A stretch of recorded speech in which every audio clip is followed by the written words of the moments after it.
Hello, I'm back and now I'm wearing different clothes. Yay! Today I'm going to be talking about I Have No Mouth and I Must Scream by Harlan Ellison.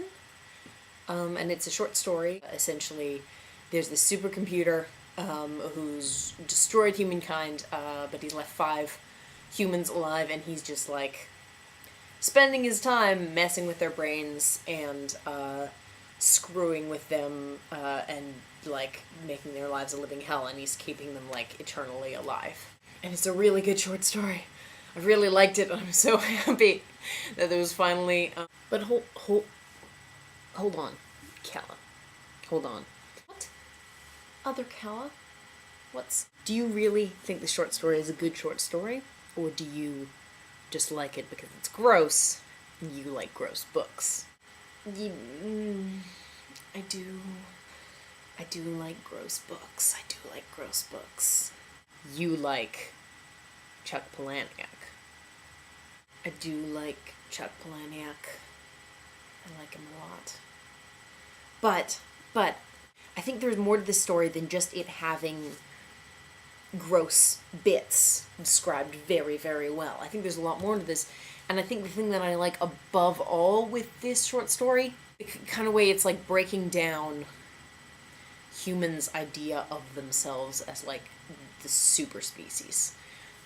Because I think in a lot of like alien movies and a lot of like AI type movies, they tend to end with us like defeating the superior alien race or the superior artificial intelligence, which like totally negates the necessity of having the aliens or the artificial intelligence being superior to us. Like, it's ridiculous. Also, the idea that aliens, you know, as in something like Signs, the movie Signs, the aliens travel across, you know, are able to travel like light years and light years and light years to reach us, something we haven't accomplished yet.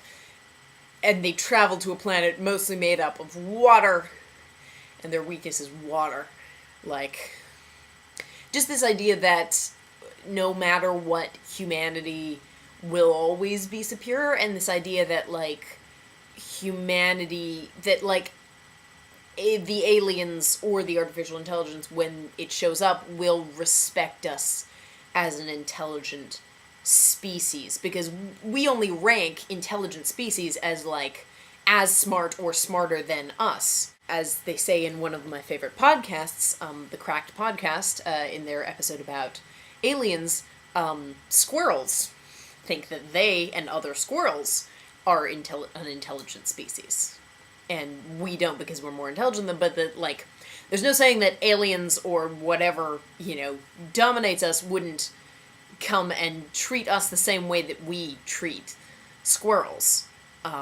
Which is just, it's not even like animosity, it's just like, you're a squirrel. Who cares?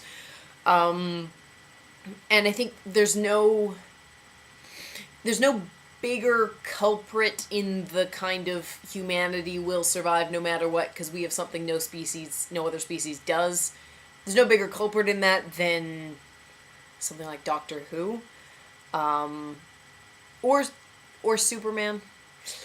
Kind of both. More so Doctor Who, because, like, it's this idea that there's, like, a vastly superior race of aliens, being the Time Lords, and he cares enough about us to help preserve our species because we just have something that no other species has, which I really don't think we do. We have something that no other species on Earth has, and that's why we're the dominant species, but, like, I am sure there are other, you know, if there's life on other planets, there are other species that have, like, I don't think we're that special. That's something I really like about this short story, because it kind of takes this notion in popular culture that we are the best species, and just, like, throws that right out the window, like, from the get-go, and is just like, no, you're not. You're playthings for the artificial intelligence that you've created. That's how this works. And I really like that. And it also just messes with, like, the conventional kind of, like, I think, future storytelling thing.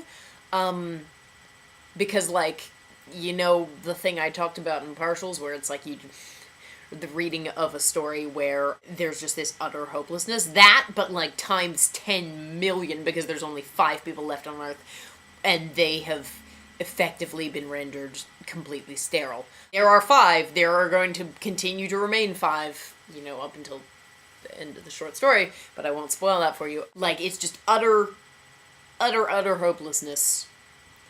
Utter awfulness. Which is why I'm happy that this is a short story and not a novel, because I don't think that kind of utter just awfulness for any longer than about, I think the short story is about 10 pages, any longer than about 10 pages would become just unbearable and be pointless. So, that's why I'm happy that it's a short story and not a novel. Oh, and there's this one thing that I really I like it because I like gross things, is this kind of thing where there's 5 of them. So 4 of them have been, altered drastically, either mentally or physically, and then the 5th one, the one who's the narrator, nothing's really happened to him, except that he's, the supercomputers made him, incredibly paranoid that everybody else hates him, which, I mean, they probably do, but, has just made him, the most paranoid, that all his fellow humans are going to turn on him. Which is great, and it perfectly sets up the end, which, again, I won't spoil, because, with the rest of the books, I've kind of been spoiling them and talking about the ending, but this one, I see no reason to spoil it, because it's, incredibly easy to find, incredibly easy to read. It takes, I see no reason why everybody shouldn't read this, except for if you're squeamish or a small child. Don't read it if you're squeamish or a small child.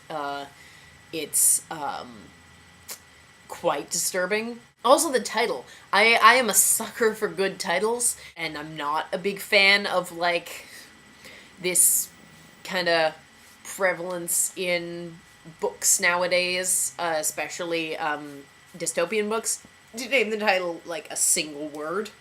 Partials, The Selection, Divergent, The Hunger Games is more than one. That's still, The Hunger Games, it's just, I don't know. And I love this, and I really like this title. It's a good title.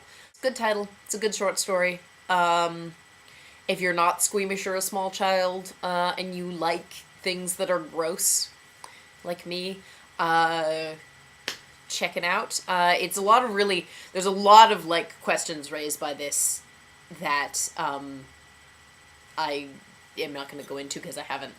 The thing that really grabbed me and that I thought about a lot was the aliens, AI, superior species thing.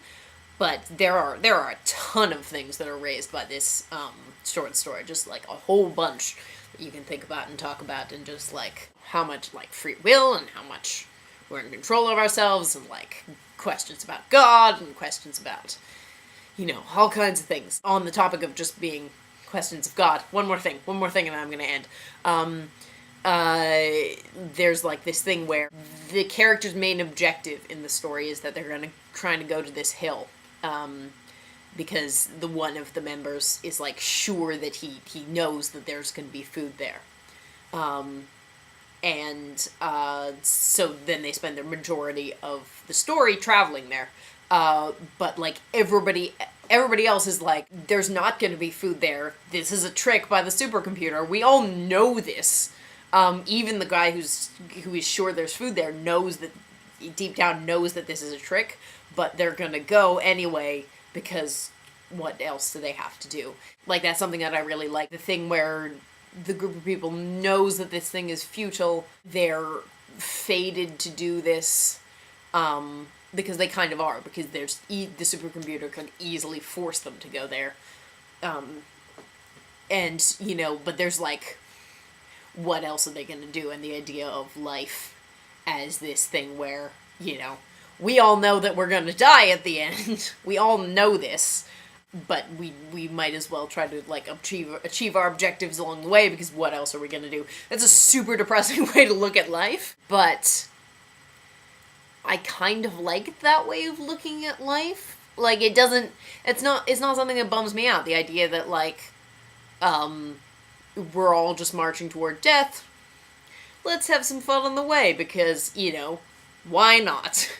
I actually really like that. I don't know, I kind of get off on ideas that are depressing, but, you know, we do them anyway, because why not? Kind of thing. Okay, I'm gonna stop now. I'm gonna go, and I will see you for the next review. Goodbye.